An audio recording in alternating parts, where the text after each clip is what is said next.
Okay, tonight we're going to go through Job 8 through 19, just kind of giving a summary of each one that I got from commentaries. And Job, remember, he started off being a righteous man.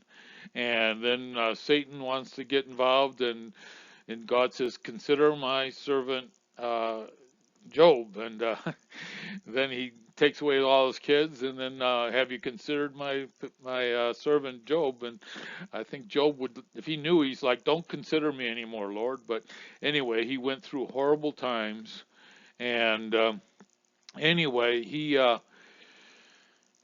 first of all he in the second time Satan got him, he got full covered with boils, and then he was sitting in the ashes and totally depressed. And his friend sat and prayed with him for 7 days, which was really good.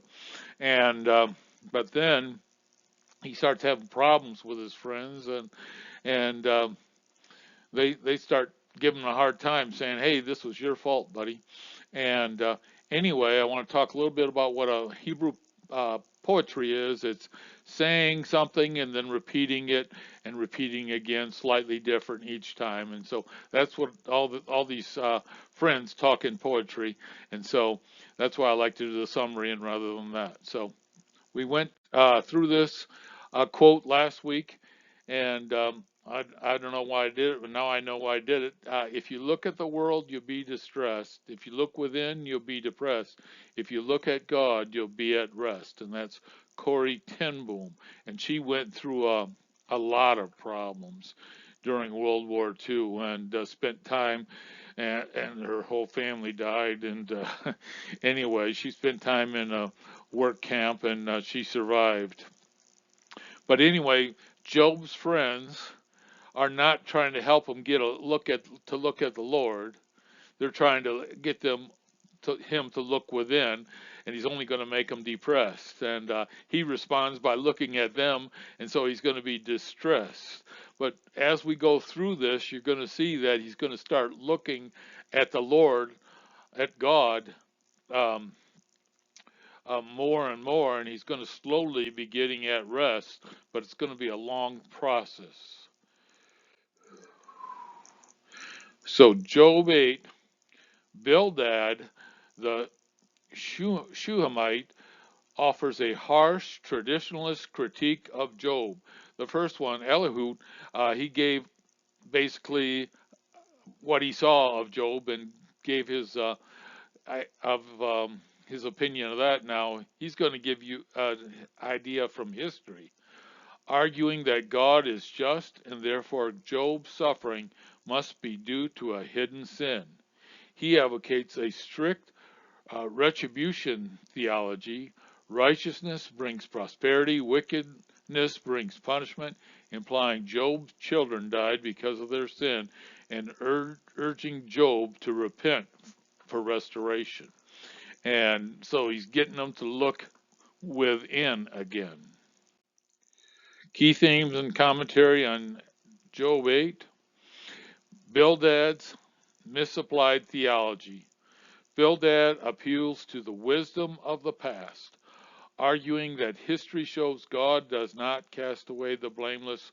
While his premise about God's justice is true, his application to Job is wrong because he fails to recognize that suffering can be a trial, not just a punishment. That's what we got to realize when we have suffering. We have to realize it can be a trial. It can be to build our faith. It can be to make us more like Jesus. And we got to trust the Lord and keep looking to him. Lack of compassion, his words are described as stern, legalistic, and impersonal, focusing on proving Job's guilty or guilt rather than conforming him in his extreme loss, comforting him in his extreme loss. Imaginary of fragility. Bildad uses metaphor of papyrus and reeds, plants that all wither quickly without water, to illustrate that the wicked may thrive temporarily but will ultimately perish, comparing this to Job's, in his opinion, fragile hope. So He's just trying to say it's your problem, you're the reason, Job, and not getting him to look at the Lord. And he's got a little bit of truth, but he's got this pagan idea that you're going to get what you paid for, what you paid for, or whatever. The misjudgment of suffering. Bildad incorrectly assumes that Job's current lack of prosperity directly proves his hypocrisy. He fails to understand that God's purpose are sometimes hidden. So he's saying, Job, you're saying you're good, but that's a lie. That's hypocrisy. And he fails to understand God's purpose are sometimes hidden. And so he should be working on getting him to focus on the Lord and not focus on himself.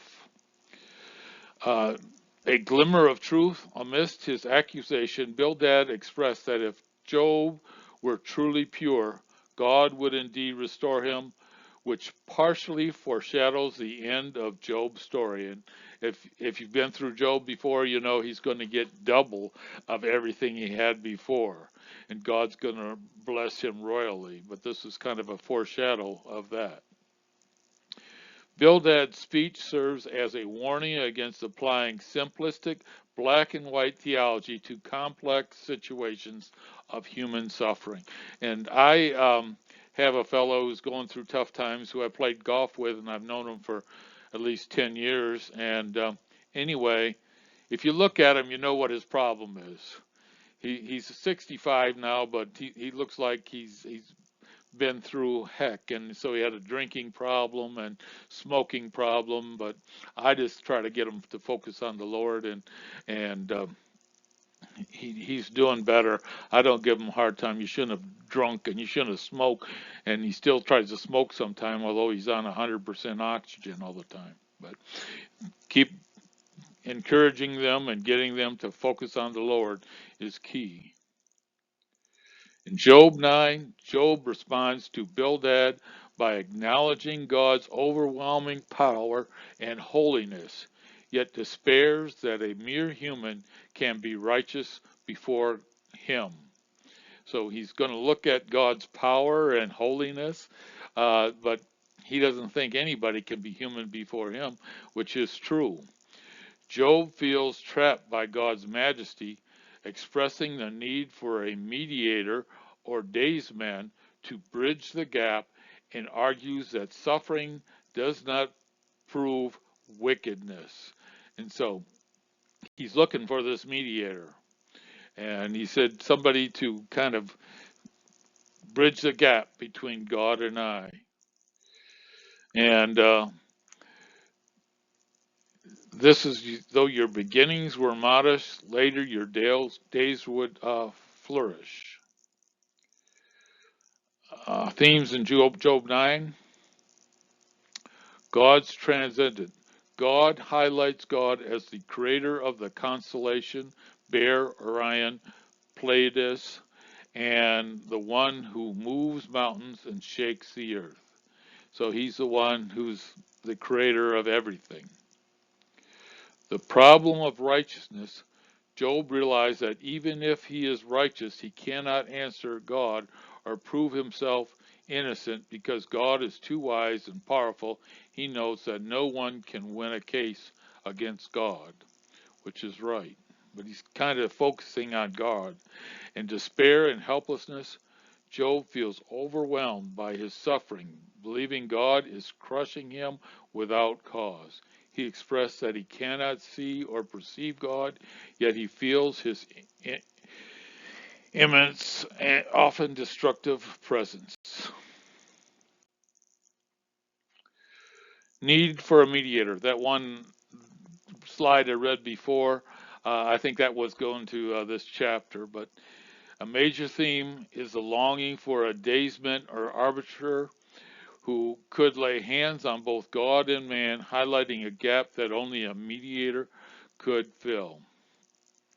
Direct refutation of the retribution theory. Matthew Henry's commentary on Job 9 notes that Job argues against his friends by stating that God often destroyed both the innocent and the wicked, rejecting the idea that only the wicked suffer. And that's right. Job concludes by saying that if God removed his rod of terror, he might speak, but if in his current state, he cannot. And so he's just saying, hey, if I lost all this suffering, maybe I'd see God. And so this is the verse for this. If only there were someone to mediate between us, someone to bring us together, someone to remove God's rod from me, then I would speak up without fear of him. But as it now stands with me, I cannot. And that was Job, written in 2000 BC. Timothy wrote in 65 AD, for there is one God and one mediator between God and mankind, the man Jesus Christ, who gave himself for a ransom for all people. And so Job was looking for the mediator to come. He was looking for the solution, which was going to be Jesus Christ. Job 10 is a raw, bitter lament where Job, overwhelmed by the suffering, directly questions God's harsh treatment despite his innocence. It's not really God's treatment, it's Satan's treatment. He feels haunted by his Creator, wondering why God meticulously fashioned him only to destroy him. Job expressed deep despair, wishing for the death to escape his pain, while grappling with the apparent injustice of his life. Key themes and commentary. Honest lament. Job resolves to speak in the bitterness of his soul, showing that faith can exist alongside deep despair and complaints directed at God. Creator-destroyer conflict. Job highlights the contradiction between God's intimate care in forming him, verses 8 through 11, and the violence of his current suffering, feeling like clay being broken by its potter. Searching for meaning, he questions if God is merely searching for faults, asking why he treats him as an enemy. Well, Satan was treating him as an enemy. Weariness of life. Job reaches a low point, questioning why he was born, if only to suffer, and desiring death as a respite. Divine sovereignty. Despite his complaint, Job acknowledged his life is in God's hand and that he cannot escape God's power, reflecting a continued, albeit painful, belief in God's authority. So he recognized God's sovereignty and that he was in control, and he's going to trust him in this situation, even though he has questions. This chapter demonstrates that God welcomes rather than condemns the honest, desperate cries of those in immense suffering. Here's a quote, Job 10:12. You have granted me life and loving devotion, and your care has preserved my spirit. Job 11. Zophar the Naamanite, the third and often considered the most abrasive of Job's friends, delivers his first response. His speech is characterized by a sour godliness and a rigid adherence to retribution theology, the belief that God unfairly rewards the righteous and punishes the wicked in this life. Key themes and rebukes. The charge of the empty talk. Zophar opens by accusing Job of being a man full of talk, a man of lips, whose babbling and mockery of God should not go unanswered. The secrets of wisdom. He argues that if God were to actually speak, he would reveal the secrets of wisdom to Job. Zophar controversially claims that God is actually punishing Job less than his iniquity deserves. He thought, hey, you aren't getting all that you deserve, buddy. God's unsearchable nature in a series of rhetorical questions, Zophar rightly describes God's wisdom as higher than heaven and deeper than Sheol, yet he uses this truth to silence Job rather than to offer comfort. So he says God's all knowing, but he doesn't do that as a comfort for Job. The wild donkey metaphor so far insults Job's intelligence in verse 12, suggesting that a witless man has as much chance of becoming wise as a wild donkey's colt has of being born a man. So he uses that metaphor to kind of mock him. Zophar continues with a promise of restoration, but it's strictly conditional. He outlines 3 steps for Job. Prepare your heart inwardly turn towards God. Stretch out your hand, re-engage in sincere prayer. Put away iniquity, remove any hidden sin from his life and tents. He promised that if Job complies, his misery will be forgotten like the waters that pass away, and his life will be brighter than noonday. However, he ends with a stark warning that the wicked have no hope but a dying gasp. So he's saying, hey, you could do it, but it looks like you're just going to have a dying gasp. Here's a quote: life will be brighter than noonday, darkness will be like morning, and it's going to happen to Job, and his friend was right about that. Chapter 12 features Job's sarcastic rebuttal to his friends, rejecting their simplistic, righteous, prosper, wicked, suffering theology. He asserts his equal intelligence highlights that wicked people often live in security and describe God as an absolute sovereign power who breaks down nations and individuals at will. So it's God who's in charge, and he's the one who's going to say, and it's all part of his plan. We got to trust him. He's coming around. Key themes: sarcasm towards comforters. Job mocks his friends as self-proclaiming experts, saying, no doubt you are the people, wisdom will die with you. He feels despised by them despite his uprightness. So he's going to say, when you die, wisdom's dying. And so he's mocking them a little bit with that. And that wisdom is higher than them is what he was saying. Contradiction of retribution principle. Job points out a glaring reality against their arguments. The tents of robbers prosper, and those who rebuke God are secure. So good things happen to bad people. Absolute sovereignty of God, 7 through 25. Job argues that nature, animals, and history prove that God holds all power, not just a system of merit. He describes God as the one who destroys, removes wisdom from leaders, and causes nation to grope in darkness. So God is in control. He's the one who determines what's going to happen. Defense of personal experience.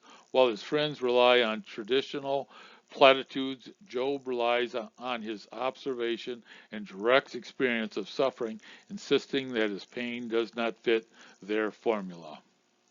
In summary, Job 12 turns the tables on his friends, showing that his friends are actually the ignorant ones when it comes to the complex reality of God's absolute power. Here's a quote from Job 12, verse 13. To God belongs wisdom and power, counsel and understanding are his. So this is how he bragged on God, and he's starting to get his focus on God in Job 12 here real good to refute his friends. Maybe he's trying to help them get their focus on God, which would be a good thing for them. In Job 13, Job transitions from debating his three friends to direct, bold appeal to God. Frustrated by the worthlessness, worthless physicians and forgers of lies who insist his suffering is punishment for sin, Job demands a day in court with the Almighty to prove his integrity. And those are quotes that he used that his friends talked about him. Commentaries generally divide the chapter into three distinct movements. Rebuke of friends, 1 through 12, Job asserts that his wisdom is equal to theirs and dismisses their traditionalist proverbs of ashes. He warns them that God will actually punish them for representing his character to defend a false theory. And that's not a good idea. It's kind of a way to mock God if you do that. That's what he's saying. Job's resolution and trust, 13 through 19. Despite the risk of death, Job resolves to maintain his ways. This section contains the famous declaration, though he may slay me, yet I will trust in him, in verse 15. And so he's just saying that we don't know what he's going to do. We got to just trust him. He's going to keep living a righteous life no matter what, and keep trusting in him. And that's what he says, I will trust in him. He's getting his faith and focus on the Lord. Former petition to God, 20 through 28. Job addresses God directly, making two requests for his hearing: that God would remove his heavy hand, affliction, and not overwhelm him with dread majesty. He concluded by lamenting the frailty of man, describing himself as wind-blown leaf or dry stubble, crushed by an unnecessary, close divine scrutiny. So he's pouring his heart out to the Lord, and the Lord likes us to do that. Notable commentary highlights. Worthless physician. Many commentaries note that Job's friends failed as physicians of the soul because they applied a correct general faith, God is just, to a specific situation where it did not apply, thereby wounding rather than healing. The sins of youth, verse 26 shows Job acknowledging he was not sinless, but he struggled with the idea that he is now inheriting the minor faults of his youth as justification for his current extreme agony. That's the only thing he could think of. Boldness and faith. Scholars like David Guzik emphasize that Job's willingness to argue his case before God rather than running from him is the ultimate evidence of his innocence. A true hypocrite would never dare such a direct encounter. They'll run to avoid it. Quote from this chapter, Job 13:15. Though he may slay me, yet I will trust in him, but I will maintain my own ways before him. He's going to keep trusting and keep trying to live a righteous life. Job 14 is a poignant lament where Job contemplates the fleeting nature of human life and the finality of death. This chapter marks a transition where Job turns from debating his friends to addressing God directly for one chapter. Frailty and shortness of life, 1 through 6. Job begins by describing humanity as short of days and full of trouble. He uses vivid metaphors to emphasize this transcendence. Flower. The man always brings up beautifully, but is quick cut down or withers away. Shadow. A life is fleeting and lacks substance, disappearing as soon as the light changes. plea, because life is so short and predetermined by God, who has set limits that he cannot exceed. Job asked God to look away and grant him some rest before his hard service ends. So he's looking for a little rest. He's asking for rest from God, and he is going to get it. The finality of death versus nature, verses 7 through 12. Job contrasts the hope of a tree with the hopelessness of a man. If a tree is cut down, it can sprout again at the scent of water.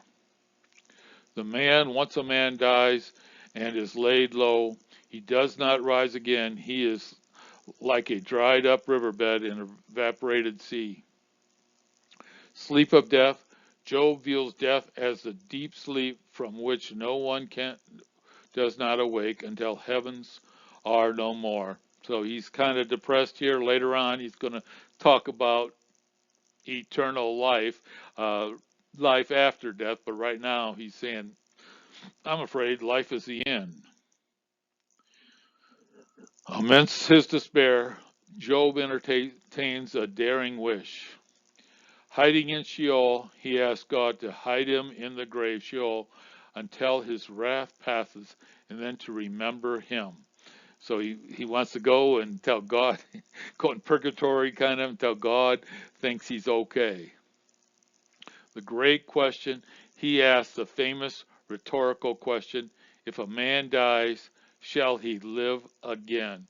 And that's an important one, and that's a question that we all got to ask. And actually, we believe he went to the good part of Sheol until Jesus died on the cross and took him to heaven. So he didn't die when he died. Anticipated fellowship, he imagines a future where God calls and Job answers, reflecting a restored desire from God for his creation. He envisions his sins being sealed in a bag, hidden and forgiven, rather than scrutinized. And we know he's got the right idea that they're going to be hidden in a bag when we trust in Jesus, because he paid the price on the cross, and he's looking forward to that. Return to despair. The chapter ends on a gloomy note as Job's current reality overwhelms his brief hope. In vision of hope, just as mountains crumble and waters wear away stones, God destroys the hope of a man. Isolation and death. Job laments that a dead man is unaware of his children's honor or ruin. He is consumed only by his own pain and mourning. So he thinks death is just going to be pain and mourning, I guess. Here's a verse from this one. If a man die, he shall live again. That's a big question. All the days of my appointed time, I will wait till my change comes. That's his hope in this chapter. Chapter 15, Eliphaz begins the second round of debates, moving with gentle advice to harsh condemnation. He accused Job of arrogance, dismissing divine wisdom and secret sin, using graphic description of a wicked man's downfall to imply Job's guilt and impending destruction. The chapter reflects the rigid, misapplied retribution theology that assumes suffering is a direct punishment for sin, and that's a pagan idea. Key themes in chapter 15: accusation of arrogance. Eliphaz questioned if Job considers himself wiser than the ancients, arguing that Job's complaints show a lack of fear for God. Inevitably of suffering of the wicked, Eliphaz paints a vivid, terrifying picture of the wicked man's life, characterizing by fear, trouble, and eventual destruction, trying to convince Job that his suffering is deserved. Critique of Job's purity. He argues that no human can be righteous before God, implying that Job's claim to innocence is inherently flawed and arrogant. Defensive retribution theory. Eliphaz doubles down on the idea that good people prosper and evil people suffer, ignoring Job's personal agony and the possibility of innocent suffering. And that's the way we have to do it. Assume that they're innocent suffering and help them get through it. And we got to focus on the Lord when we go through suffering. Aspects of Eliphaz's speech: failure of sympathy. Unlike a comforter, Eliphaz's speech is unkind, conceited, and misrepresenting Job's distress as a rebellion. Accusation as a tool. This passage illustrates how accusation of pride and sin can be misused to blame victims rather than offering comfort. Misapplied truth. While some of Eliphaz's assertions about God's power are true, they are wrongly applied to Job's situation, as later confirmed in Job's 42, verse 7. He's going to get his then. And Eliphaz's speech ultimately aims to force Job into confession, but it fails to understand Job's perspective or true nature of his suffering, marking an escalation in the divide between Job and his friends. Here's the quote from chapter 15. The wicked man travails with pain all his days, and the number of years is hidden to the oppressor. And so that's kind of a strange and kind of show him he's got very bad thinking. 16 is a poignant chapter where Job responds to Eliphaz, dismissing his friends as miserable comforters who offer shaming, windy words instead of solace. Job complaining of intense emotion and physical suffering, viewing his friends as attackers and God as his adversary, yet he simultaneously expresses hope in a heavenly witness or advocate who will testify on his behalf. Key themes in Job 16 commentary. Miserable comforters. Job retorts that if their roles were reversed, he could heap up words against them, highlighting that their advice is unhelpful and hurtful. The doleful situation. Job describes God as having delivered me from the ungodly and dashed me to pieces, reflecting his despair and feeling of being under assault from all sides. Some commentators, such as Clark's commentary, suggest these verses describe a sense of being tormented by satanic forces allowed by God. Note, this is Bible Hub page.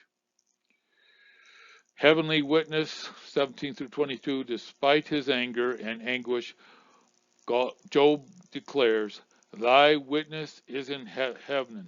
My witness is in heaven, and my record is on high. This shows a desperate underlying faith that God, despite his assailant, is his only ultimate defender. And so he's got to focus more and more on the Lord. Cry to earth. Job cries out, O earth, cover not thou my blood, which commentators liken to the blood of righteous Abel, pleading for justice for his innocent suffering. Key takeaways. Job 16 illustrates the failure of human sympathy and the necessity of divine comfort. It highlights the paradox of suffering believers viewing God as both their destroyer and their only witness. The chapter sets the stage for Job's continuing longing for a mediator who can plead for a man with God as this man does for his friend. And verse 16, even now my witness is in heaven and my advocate is on high. That's the mediator that he's looking for.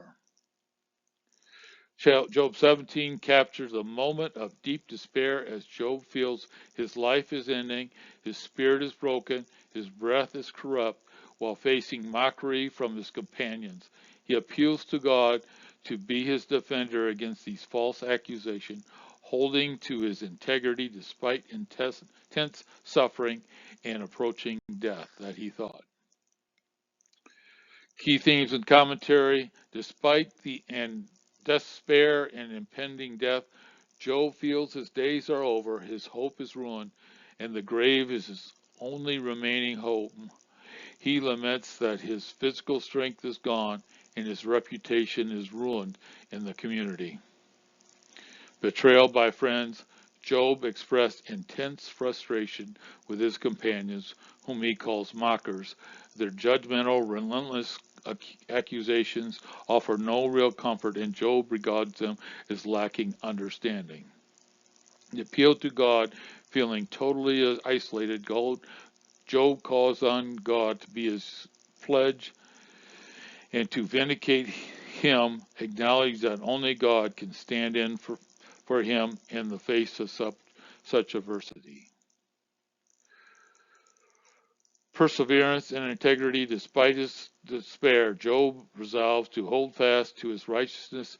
He notes that his righteousness should be encouraged by his endurance rather than deterred by his suffering, darkness, and hope. While earthly hope is gone, and the chapter highlights that even in despair, extreme darkness and near death, Job's desperate prayers show a stubborn, underlying faith in God's ultimate justice. Key verses: verse 1, my spirit is broken, my days are short, the grave awaits me. Lay down a pledge for me with yourself, who is there, that will be put up security for me. And yet the righteousness, I think that's pointing to the Messiah, yet the righteousness will hold to their way, and those who clean hands will grow stronger. This chapter illustrates the emotional struggle of maintaining faith while undergoing severe, undeserved suffering, emphasizing that in extreme circumstances, true hope must look beyond the present life. And verse 9, the righteous keep moving forward, and those with clean hands become stronger and stronger. Verse 18 is the second speech of Bildad the Shuhite, where he aggressively argues that Job's suffering is due to his own wickedness, claiming that the wicked always suffer, lose their wealth, and are forgotten. Bildad uses vivid metaphors of traps and darkness to describe the destruction of the ungodly, wrongly accusing Job to defend his view of divine justice. Key themes: the fate of the wicked. Bildad emphasized that a wicked man's light will be put out, their strength fails, and they are caught in traps.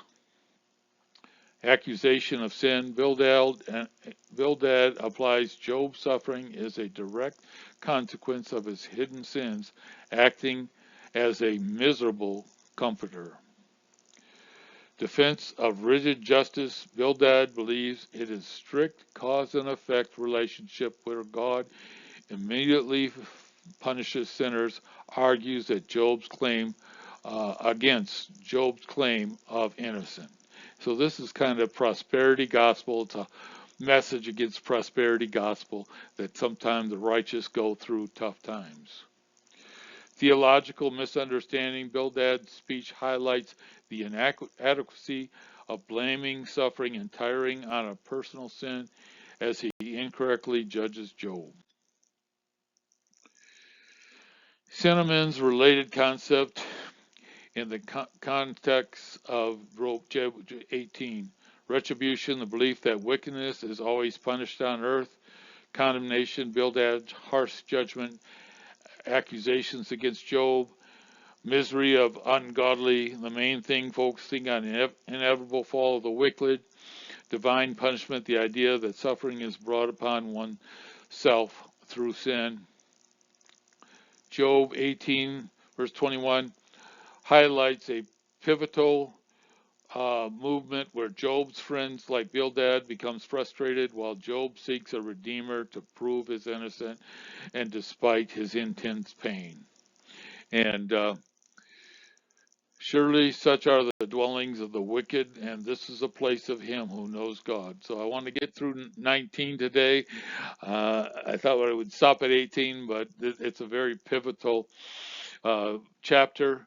Job 19 marks a pivotal moment of deep despair turning into profound faith, where Job, abandoned by his friends and suffering intensely, declares his confidence in a living Redeemer amidst comforters, accusing comforters. Job proclaims that even after his physical death, he will see God in his flesh, and that's going to be his resurrection flesh, highlighting an early crucial revelation of resurrection. So he wasn't thinking that before, but now he's getting his thinking together.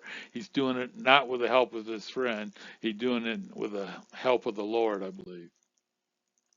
Key themes and commentary: the cruelty of friends. Job responds to Bildad by accusing his friends of tormenting his soul and crushing him with words rather than providing comfort.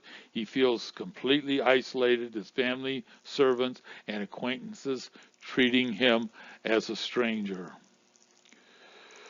The moment, 23 through 27, at his lowest point, Job expressed a desire for his words to be permanently inscribed, written in stone or a book, anticipating his vindication. And so this we know now has been fulfilled. The Redeemer lives, 25 through 27. This is considered the pinnacle of the book. Job proclaims, I know that my Redeemer lives, and at the last he will stand on the earth. This is viewed by many as prophetic, biblical study and explanation reference to Jesus Christ, bridging Job's suffering with the future promise of resurrection and redemption. Vindication in the resurrection. Job holds onto the hope that even if the body is destroyed, he will see God. This indicates a confidence that his suffering is not final and that justice will be served, if not in this life, then after death. Warning to accuser. Job warns his friends that their unjust accusation will bring them under God's judgment. This chapter is crucial for showing Job's faith persists despite his feeling that God has wronged him. His declaration of a living Redeemer provides a foundational hope for believers in face of absolute despair. That's our great hope today when we're going through troubled times. We got to remember that Jesus is our Redeemer. He paid the price for our sins and will be with God forever. And this is a verse. I know that my Redeemer lives, and that in the end he will stand on the earth. And he does come on the earth, and he pays the price for our sins. And Job will see him in heaven.